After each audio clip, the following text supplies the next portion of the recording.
नमस्कार विद्यार्थी मित्रांनो, आज आपलं मास्टर क्लास A1 या यूट्यूब चॅनल मध्ये स्वागत आहे. मित्रांनो, आज आपण स्पर्धा परीक्षेचा प्रश्न घेऊन आलेलो आहोत. तर बघा, प्रश्न असा आहे, रामजवळ जेवढ्या घोंगड्या आहेत त्याच्या दुप्पट किंमत प्रत्येक घोंगडीची आहे. जर त्याच्याकडे एकूण 4,608 रुपयाच्या घोंगड्या असतील तर त्याच्याकडे घोंगड्या किती? तर बघा, असा प्रश्न आल्यानंतर कसा सोडवायचा हा आपल्या समोर प्रश्न येतो. पण मित्रांनो, चिंता करायची नाही, कारण तुम्ही या प्रश्नाचं कसं उत्तर काढावं यासाठी योग्य व्हिडिओला तुम्ही बघत आहात. तर बघा मित्रांनो, असा जेव्हा प्रश्न येतो त्यावेळेस मित्रांनो गोंधळायचं नाही आणि आपल्याला हे येणार नाही हे अजिबात आपल्या मनात आणायचं नाही. तर बघा, आपल्याला दिलेली संख्या बघा, एक तर काय दिलेलं आहे की एकूण किंमत एवढ्या किमतीच्या त्याच्याजवळ घोंगड्या आहे, आणि दुसरी गोष्ट की एका घोंगडीची किंमत काय मित्रांनो दुप्पट आहे, हे आपल्या लक्षात असू द्यायचं. मग सर्वप्रथम काय करायचं की जेवढ्या रुपयाच्या त्याजवळ घोंगड्या आहे ती संख्या इथे लिहायची. मग लिहायचं 4,608 रुपये, आणि एका घोंगडीची किंमत किती आहे दुप्पट, म्हणून भागेला किती करायचे 2.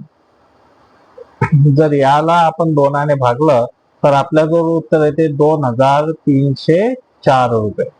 हे असं उत्तर आल्यानंतर या किमतीचं काय करायचं मित्रांनो, ही जी संख्या आलेली आहे हिचं काय करायचं, वर्गमूळ काढायचं.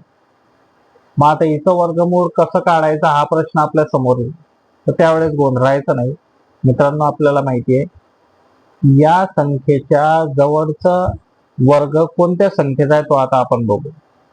आता हा 2000, आता ही संख्या 2,304 आहे.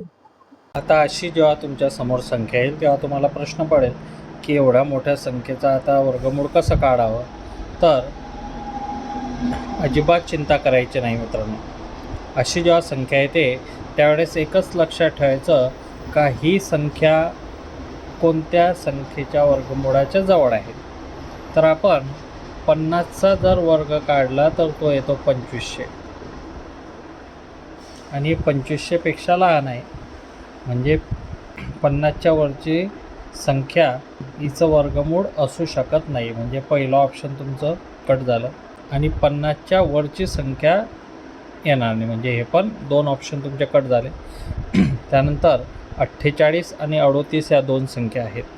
मग 50 नंतर जर आपण 40चा वर्ग काढला तर तो येतो 1600, आणि ह्या दोघं संख्यांच्या मध्ये ही संख्या, म्हणून वर्गमूळसुद्धा ह्या दोघं संख्यांच्या मधली संख्या येईल, आणि ती म्हणजे 48 ही संख्या येणार नाही. म्हणजे याचं उत्तर किती झालं मित्रांनो, 48.